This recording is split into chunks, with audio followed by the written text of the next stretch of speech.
Buenos días, tardes y noches. Esto es Debaterapia. Yo soy Mateo. Yo soy Kate. Y yo soy Nicolás. Y bueno, el día de hoy volvemos finalmente con este podcast, los tres. El día de hoy, como habrán visto en el título, el tema es eutanasia. Y tenemos como muchos aspectos que queremos cubrir en distintas partes. Como verán, esta es la primera parte. Vamos a dividirlo en dos partes para que sea un poco más fácil de escuchar. Así que bueno, vamos a arrancar por acá. Bien, en relación a eutanasia, es una palabra que tiene una definición clara. No vamos a ponernos muy técnicos, pero en criollo básicamente tiene que ver con un procedimiento médico para, en circunstancias específicas, asistir a una persona en que deje de vivir en esa circunstancia. Y cada uno tiene o una opinión formada o ninguna opinión, porque no es un tema del que se hable demasiado a nivel social. Y lo que queremos hacer como objetivo es que se empiece a hablar.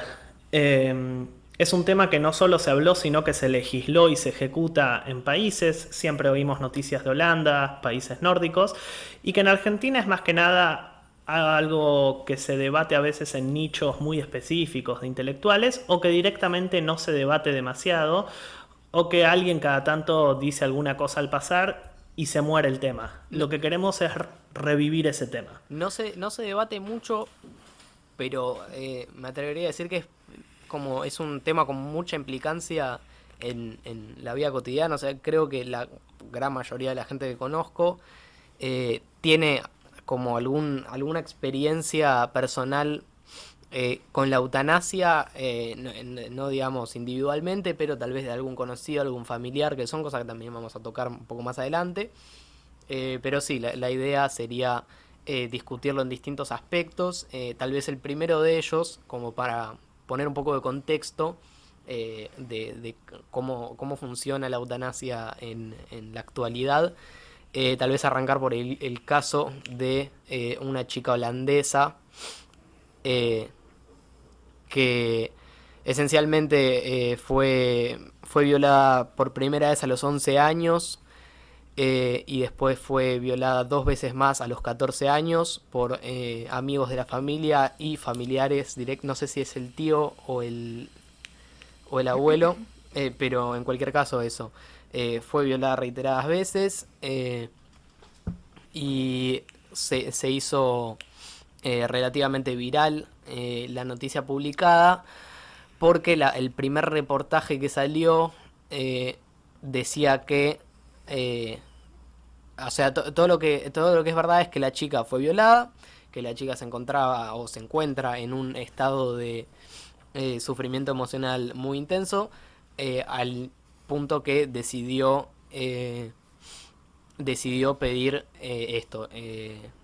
el suicidio asistido en una clínica holandesa, Holanda, donde la eutanasia es legal bajo determinados términos.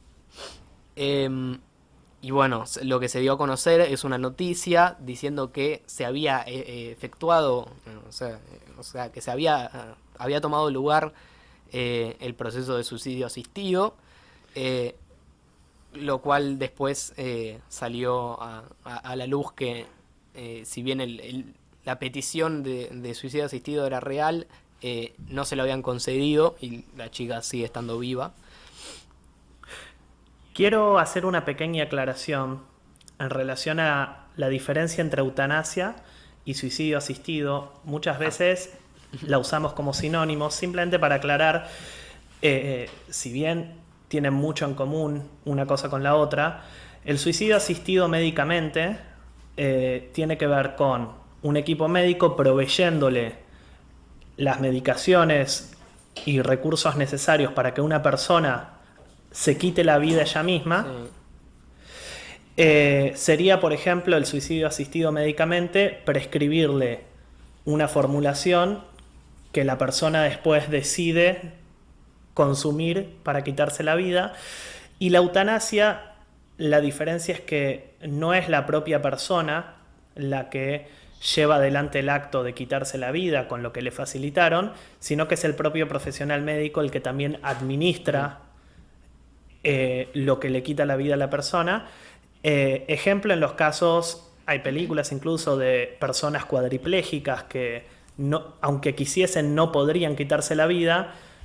La alternativa, digamos, es la eutanasia, es decir, que le inyecten algo que le quite la vida. Claro. Y hago esta distinción simplemente como para tener esa definición. No son cosas muy distintas, pero son levemente distintas. Claro, bueno, y cada país las legisla distinto. La estaba usando como sinónimo. Bueno, siempre se aprende algo. Es un poco también la idea del podcast, incluso para con nosotros. Pero bueno, cuestión que, hablando de este caso, no sé, tal vez podríamos empezar por cuál es la sensación que nos generó a cada uno de nosotros y nosotras. Qué sé yo, no sé, no sé, hace bastante que vengo como pensando en eso, en la eutanasia y el suicidio asistido. Y creo que si bien es algo que en muchos casos o en muchas situaciones particulares, o sea, eso, no sé, no tengo ningún tipo de estadística tampoco, pero la percepción que tengo es que está más socialmente aceptado en casos de, no sé, cáncer muy avanzado o eso, enfermedades letales que conllevan un alto grado de sufrimiento, y que como que eso está de cierta manera aceptado como más normalmente, pero que está como muy mal visto en lo que pueden ser, no sé, enfermedades mentales o sí, o sea, yo creo que hay un problema que se dio siempre, que es que siempre se ninguneó a las enfermedades mentales. Sí, claro. Sí, o sea, no sé, me pasa mucho que, está bien, leo en Twitter que dicen, ay, ¿para qué querés ir al psicólogo si podés tener amigos y tomarte un mate? No, o sea, como que siempre se desestima. Sí, o considerar la depresión un estado de ánimo y no una cuestión química del cerebro. Claro. Sí, esto me recuerda, salió un libro en Argentina más o menos en el 2000, alrededor del 2010, que se llamaba Menos Prozac, y algo así como Más filosofía y menos Prozac, o Menos Prozac y más Sócrates, sí, y más algún filósofo griego. Sí, se entiende la idea. Y un poco lo que apuntaba es a, en vez de medicar tu depresión con Prozac como un antidepresivo, lee filosofía o esta idea de los problemas mentales en cierto punto tienen algo de voluntario, digamos, o de volitivo. O de falta de esfuerzo, o falta de intención. Claro. O de falta de conocimiento. Claro, muchas veces es, bueno, estás deprimido porque no entendiste algo. Sí. Sin embargo, en enfermedades más claramente unidas a lo físico, como la diabetes o la presión arterial o el cáncer, esos comentarios no se escuchan. Nadie dice menos quimioterapia y más Sócrates. No, claro. cuando en realidad es lo mismo, o sea, es la misma idea. Al menos dentro de lo que es el unicismo, digamos, superada la díada cartesiana cuerpo-mente, cuando entendemos que la mente es un subproducto biológico también de nuestro cerebro, es cuando esto se ve ridículo, porque ¿por qué trataríamos con distinto estatus a un problema de la mente que a un problema del cuerpo, cuando en verdad los problemas de la mente también son problemas del cuerpo? Eso es lo que iba a decir, tal vez en términos un poco más simplistas, pero eso, ¿no? Creo que un desbalance químico en el cerebro, o lo que sea la depresión en términos más técnicos, o lo que sea algún tipo de cáncer, o sea, son ambos tan físicos y son problemas igual de... No es una cuestión de lo que puede ser los factores que... No sé, como algo de la personalidad, o que son cuestiones tal vez no igualmente físicas, pero esto es claramente Claro, una forma de ponerlo simple para mí sería, es algo que el cuerpo le hace a uno y no algo que uno le hace al cuerpo. Sí. Sí. Así todo, existe dentro de la comunidad pseudocientífica gente que habla de no estresarse porque te vas a generar un cáncer, Sí. obtener Sí. una actitud positiva, Sí, sí. asumiendo que incluso hasta cosas como el cáncer son algo que uno se hace a sí mismo y no algo que nos pasa. Entonces, ese es un primer punto. Parte del estigma con la salud mental tiene que ver con esa confusión de creer que hay algo de la voluntad de las personas que hace que ellas mismas se pongan en una situación de enfermedad mental, cuando en otras cosas no lo aplicaríamos. En general, un tumor en el cerebro sería raro, salvo por estas excepciones, que alguien diga te generaste un tumor en el cerebro. Sí. Pero sí hay gente que implícitamente sugiere, ok, te generaste una depresión. Sí. O en el caso de la chica de la noticia, un poco lo que estaba sufriendo además de depresión era estrés postraumático, Sí. lo cual en el 50% de los casos de violación se desarrolla un trastorno por estrés postraumático aproximadamente. Y un poco pareciese que, ok, si fuese una cuadriplejía, te lo entiendo, pero si tenés un Claro. problema de salud mental, Claro. no es que tenés una enfermedad. Sí, sí, sí. Tenés algo de lo que no estás teniendo, no estás haciendo suficiente esfuerzo para salir. Algo así, exacto. Sí, sí, sí, sí. Sin embargo, algo que me pasa con esta noticia es que, si bien se demostró que es fake, que no sabemos qué carajo pasó con la chica, o al menos no pude encontrar qué es lo que terminó pasando después. Sí. Pero aparentemente lo que no pasó es que le hayan autorizado una eutanasia, y lo cual lo puedo entender que no se autorice, y tiene que ver con que para hablar de eutanasia tenemos que hablar no solo del nivel de sufrimiento, sino también de qué tan reversible es ese nivel de sufrimiento. Claro. A nadie le parecería lógico que cuando alguien se resfría, autorizarle una eutanasia, aunque esté sufriendo mucho porque sea un resfrío muy severo, porque está la posibilidad de que se recupere. Sí. Con la depresión y el estrés postraumático, lo primero que me viene a la idea con esta noticia es, bueno, pero capaz se puede revertir y no es necesario que esta persona deje de vivir. Pero tampoco lo sé, porque hay casos de problemas de salud mental que hasta con los mejores tratamientos no se resuelven. Sí. ¿Sabes qué a mí me hizo acordar recién cuando hablábamos, cuando describiste todo el caso? Que ayer salió en las noticias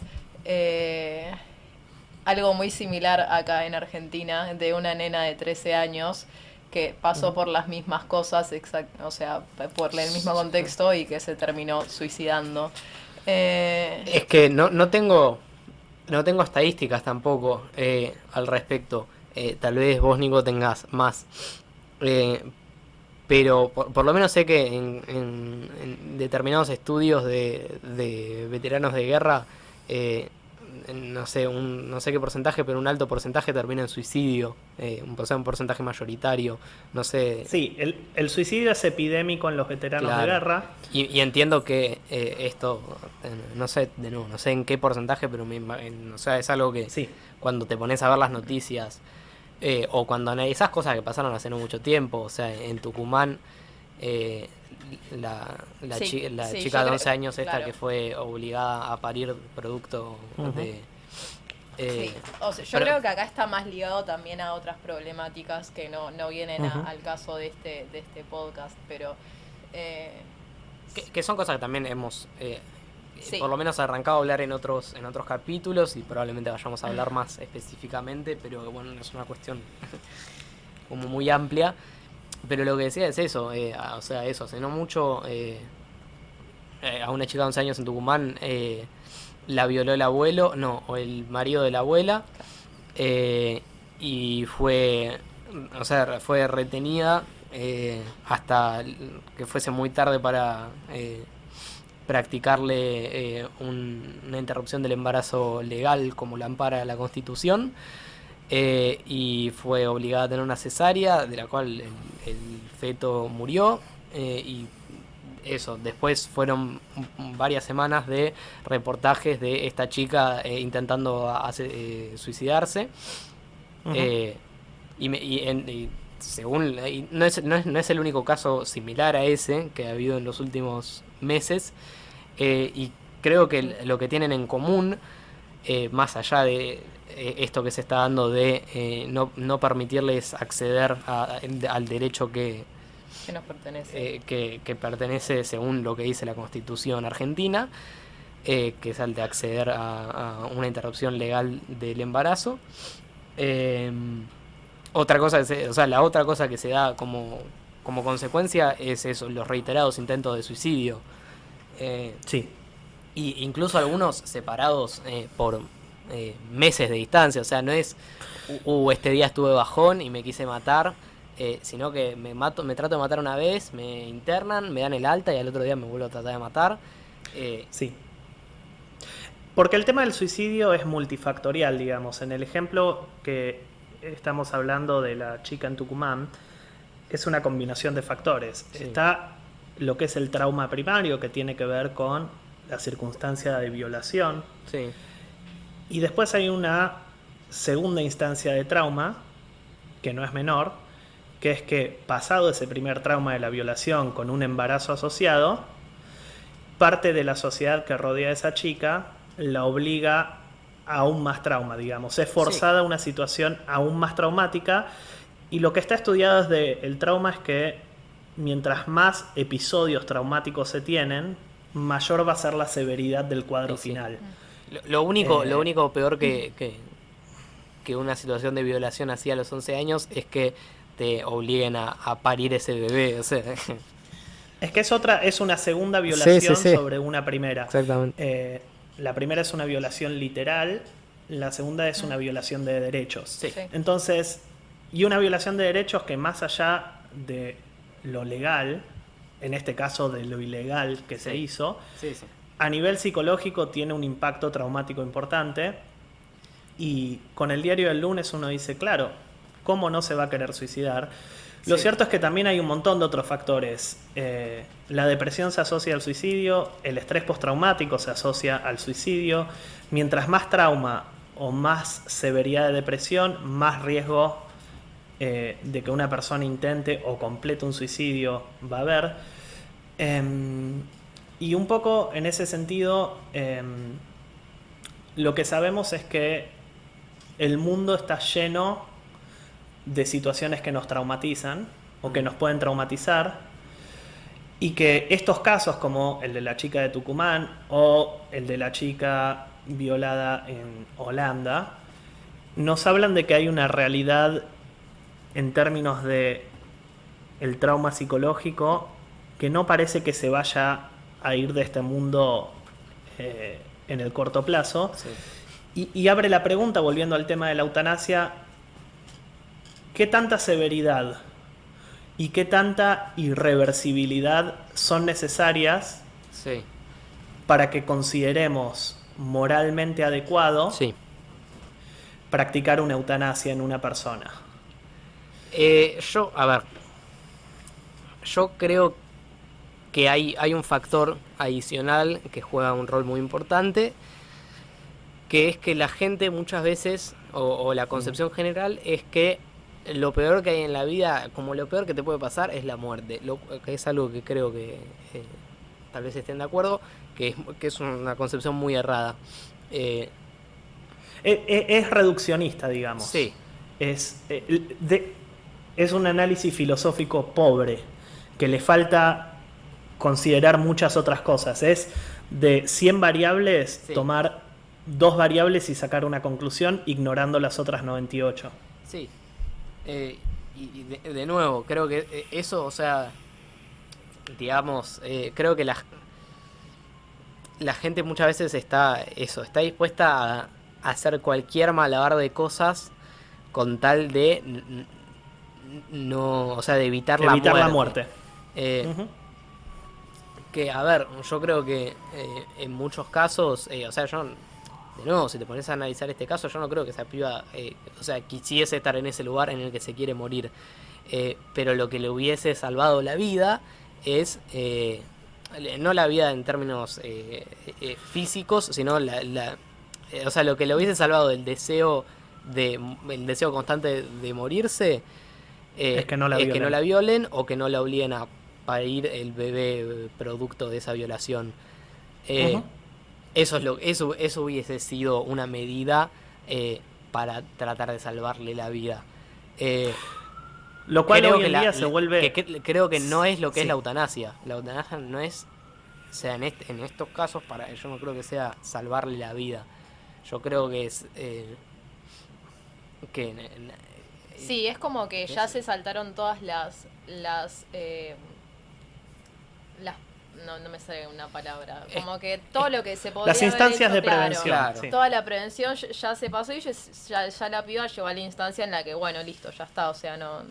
Es que, a ver, creo... Con lo cual ahora es contrafáctico, digamos, cuando llegamos a este punto, algunos comentarios que leí en relación a la noticia de la chica holandesa es, claro, en vez de castigar a los violadores, castigan a la chica por haber sido violada. Que es como un comentario de sentido común que, de nuevo, es pobre conceptualmente.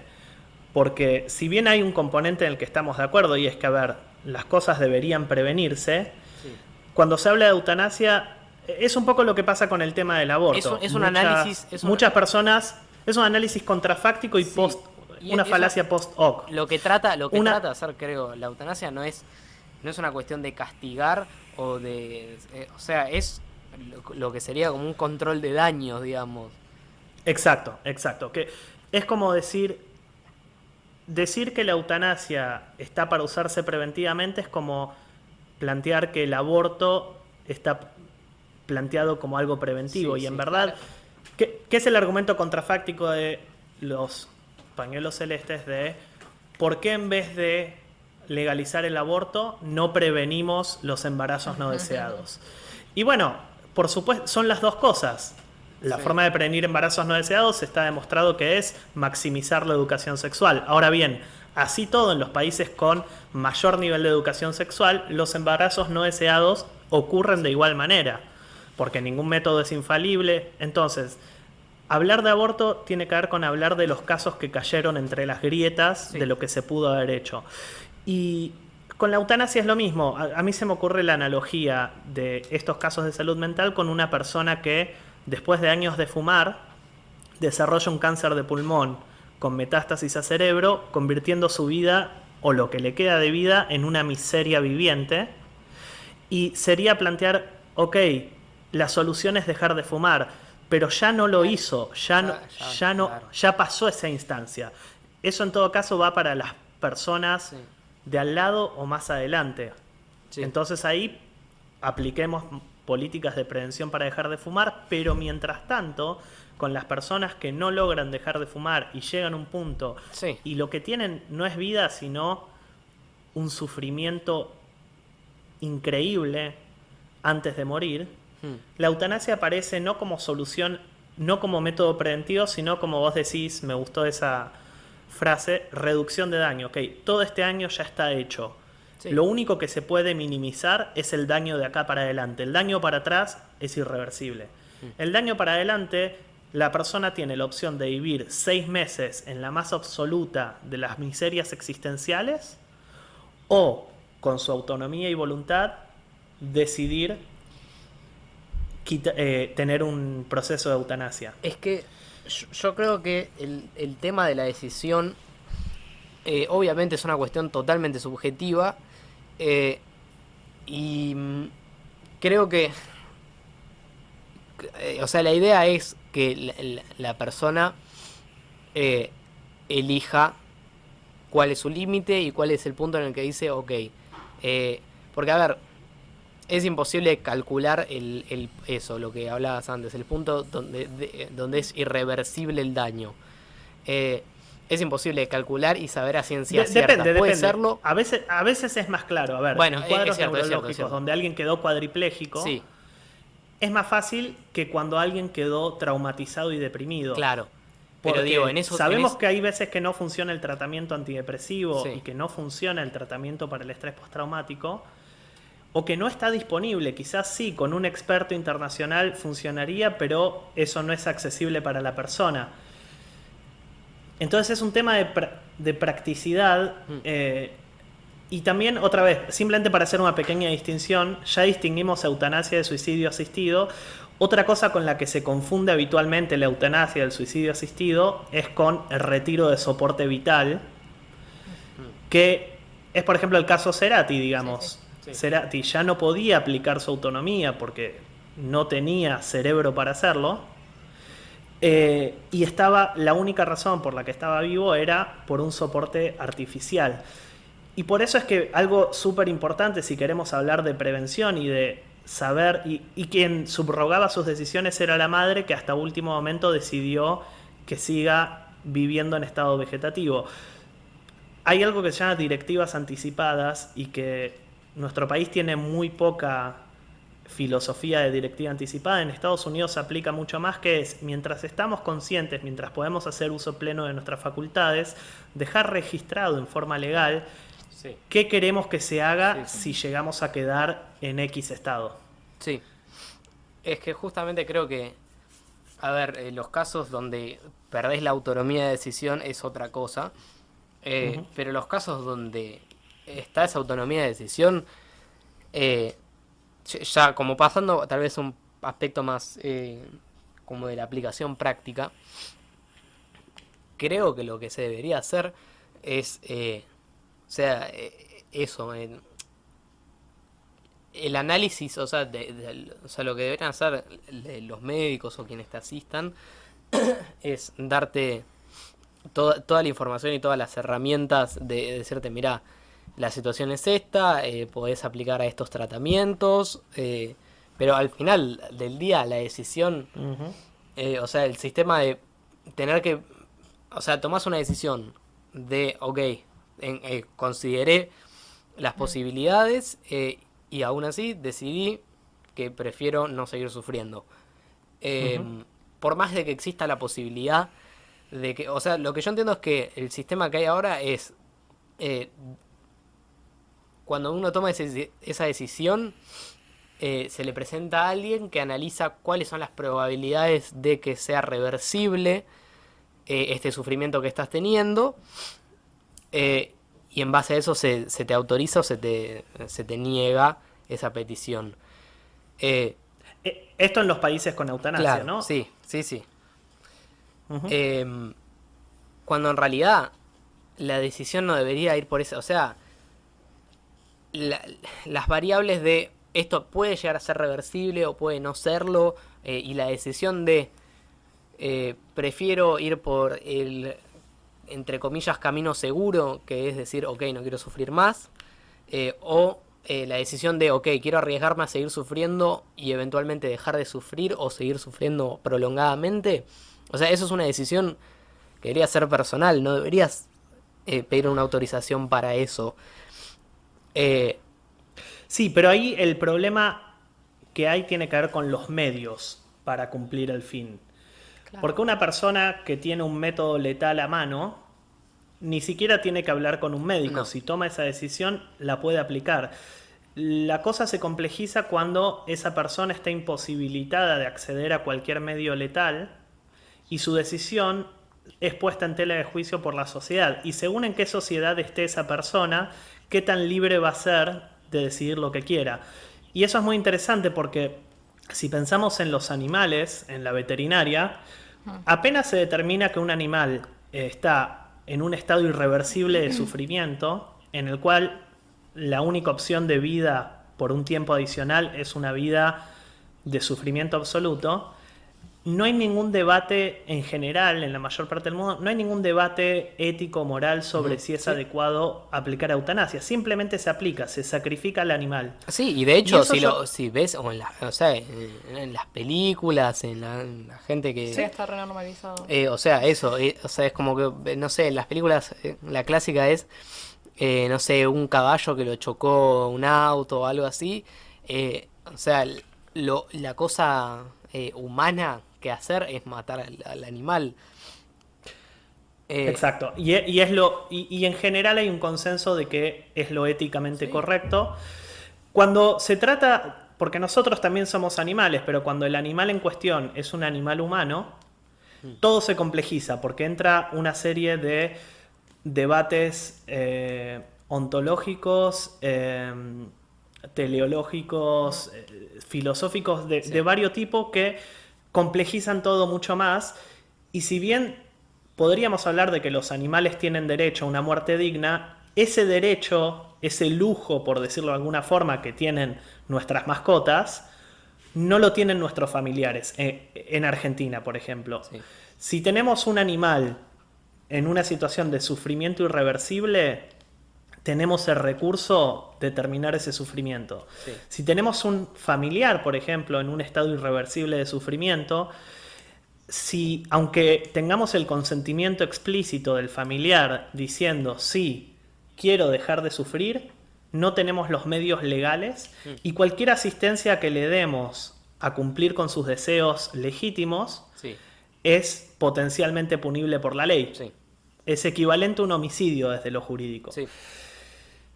Y digamos, eso es muy interesante porque con un animal nadie te acusaría de maltrato animal por sacrificar a una mascota que sufre, pero por ayudar a morir dignamente a un familiar, seguramente eso sea un homicidio, aunque tengas el consentimiento de la persona en cuestión. Es que, a ver, hay un primer rango de o sea, dentro de todas las posibilidades, ¿no? Hay una primera parte de posibilidades que es una persona que viene y te dice, mira, hay dos opciones. Yo ya tomé la decisión de que quiero morir. Hay dos posibilidades. O me ayudás a morir o me pego un tiro, ponele. Que es, o sea, una situación que yo entiendo que es bastante común. O que podría ser potencialmente bastante común si tuviesen la opción de acceder a la eutanasia. Y en ese caso me parece lo mismo que me parece respecto a la legalización de prácticamente todas las cosas de este estilo, que es no es un debate de lo ético y lo no ético, es una situación de, mirá, o sea, el debate de está bien querer morir o está bien o lo que sea, ya pasó. Lo que hablábamos antes, es una cuestión de esta persona se va a matar, se puede morir indoloramente de una manera digna o se puede tirar enfrente del subte. Acá quiero agregar una pequeña cosa académica. Kate estudia medicina, no sé si ya cursaste bioética, Kate. No, la tengo el año que viene. Ok, lo que vas a ver, entre otras cosas, es algo que son los 4 principios de la bioética. Uno es el de beneficencia, otro es el de no maleficencia, otro es el de autonomía y otro es el de... Sí. En algún momento lo habrás visto. Y otro es el de justicia. Sí. En general, casi todos los bioeticistas del mundo acuerdan que de todos los principios, el soberano es el de la autonomía. Y tiene que ver con evitar algo que pasa con todos estos temas, lo mismo que pasa con el tema del aborto, que es el problema de cuando un grupo dominante intenta imponer sus valores sobre el resto de la población. Digamos, cuando hay un grupo dominante que dice yo no abortaría, aunque quizás sí lo hiciese, pero al menos no lo haría públicamente, con lo cual quiero prohibirle a otras personas que si quieren abortar lo hagan. Con esto hay mucha gente que tiene un planteo parecido, que tiene que... A ver, como decía, este debate todavía no está puesto sobre la mesa en Argentina, pero si puedo hacer una predicción a lo Nostradamus, yo creo que la división de pañuelos se va a dar entre los más asociados a la doctrina occidental cristiana conservadora, que van a decir, la vida es sagrada, yo preferiría vivir hasta en el más deplorable de los estados, cuadripléjico con dolor crónico y cáncer en el cerebro, con lo cual quiero imponerle al resto de la sociedad que viva con los mismos valores. ¿Por qué? Porque mis valores son los correctos. Totalmente, sí. Yo creo que, y del otro lado va a haber personas que van a estar más cercanas a nosotros, que van a pensar, ¿por qué tendríamos que aplicar los valores de un grupo a toda la sociedad? Si para una persona no es digno vivir de esta manera, ¿quién es el Estado para imponerle a esa persona que siga viviendo a cualquier costo? Porque un poco cuando la eutanasia es ilegal, el planteo es ese. como sociedad, como Estado, te vamos a prohibir tu derecho a morir dignamente. Entonces, es un tema de derechos. Yo creo que independientemente de que un dolor en sí mismo es igual en términos físicos, el contexto y la situación y principalmente la voluntad es muy, muy importante y es una variable muy, muy grande. Es la diferencia entre ir al dentista y que una persona venga, te agarre y te arranque una muela. Una cosa es algo totalmente normal que haces de los 6 años y otra cosa es un crimen que probablemente exacto. te meta en cana un par de años. Es el consentimiento y la autonomía la diferencia. Entonces, yo lo que entiendo, mi forma de ver esto es que así como si yo digo, ok, no quiero ir al dentista, si digo quiero ir al dentista, voy al dentista porque estoy considerando el dolor que puedo tener y digo, ok, lo acepto. Y si digo no quiero ir al dentista y me obligan a ir al dentista y, me agarran entre 3 personas y, esa diferencia es lo mismo virtualmente que, ok, decidí que quiero morir y que me digas, no, mira, no podés, es obligarte a tener un sufrimiento que vos no querés tener o que no estás dispuesto a soportar. Sí, en pos de la beneficencia, que ahí es cuando un poco el debate bioético es muy, digamos, los dilemas bioéticos tienen que ver cuando 2 principios de esos 4 entran en conflicto. Sí. Cuando se habla de forzar a las personas a hacer algo, el conflicto tiene, aunque sea por su bien, en general lo que se habla es de que lo que tiene que predominar es el principio de autonomía, porque la beneficencia siempre está sujeta a una escala de valores que no necesariamente es la misma. Si alguien se opone a la eutanasia, puede estar haciéndolo al priorizar la beneficencia. Si yo concibo que cualquier forma de vida es beneficente en comparación a la muerte, es un peligro que ese principio de beneficencia impuesto desde un modelo estatal y médico violente la autonomía de las personas.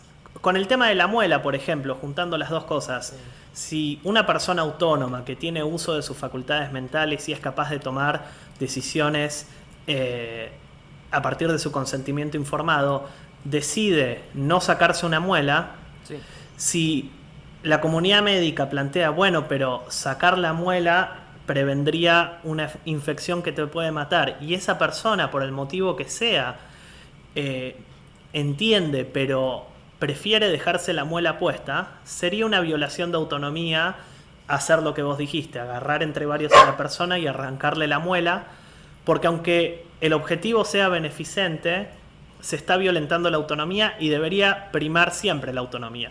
Sí, estamos de acuerdo. Aparte, creo, ya esto no es un aspecto tan teórico, pero qué sé yo, eso que hablábamos un poco antes en el caso de los animales, creo que cualquier persona que haya experimentado algún familiar cercano en una situación de sufrimiento irreversible, sabe que lo mejor para todas las personas involucradas, en particular a la persona que está sufriendo, que lo más correcto éticamente o lo más humano para hacer, lo más compasivo es, por más que, creo que la sensación de, ok, quiero que esta persona siga viviendo a pesar de su propio sufrimiento es un deseo egoísta, no en el sentido de mirá lo mal que están haciendo estas personas que no quieren que se muera un abuelo o una abuela que tienen en el hospital, sino en el sentido de ese deseo que yo he tenido y que sé que ustedes también han tenido, tienen, es natural, es incontrolable, por lo tanto nadie va a juzgar a nadie por esa sensación, pero es un deseo personal en el sentido de que es un deseo que se tiene en base a qué es lo que más quiero yo para mí mismo, que es qué es lo que más me importa, o sea, qué es lo que me haría mejor a mí. Creo que... Les propongo una cosa. Estamos en los 40 minutos, con lo cual quedan no más de 5 minutos de esta parte. Okay. Si les parece bien, empezamos la siguiente parte contando algunas anécdotas personales para bajar un poco de lo académico a algo más cotidiano, la discusión. Y en la próxima parte lo que hacemos es empezar con esas anécdotas personales relacionadas al tema. Y por último, algo que estaría bueno es hablar de la parte que tiene que ver con la aplicabilidad política de estas cosas en nuestro país. Me parece bien. Bueno, entonces vamos a dejar esos temas para la segunda parte. Esto fue todo por esta primera parte.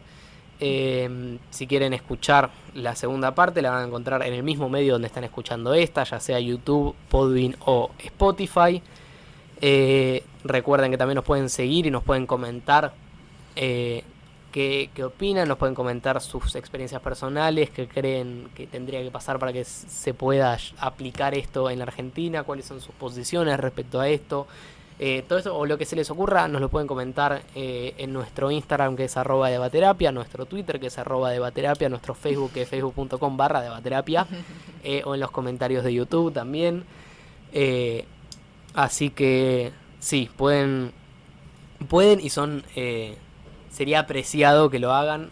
Lo que más nos interesa en este proyecto es no solo discutir entre nosotros, sino que interaccionar y escuchar posiciones distintas de la gente que escucha lo que nosotros decimos. La ida y vuelta y la interacción con el público es, por lo menos para mí, la parte más interesante de este proyecto. Así que sin más, nos vemos en la segunda parte. Buenos días, tardes o noches. Esto es Debaterapia. Yo soy Mateo. Yo soy Kate. Yo soy Nicolás. Y el día de hoy estamos en la parte 2 de este podcast.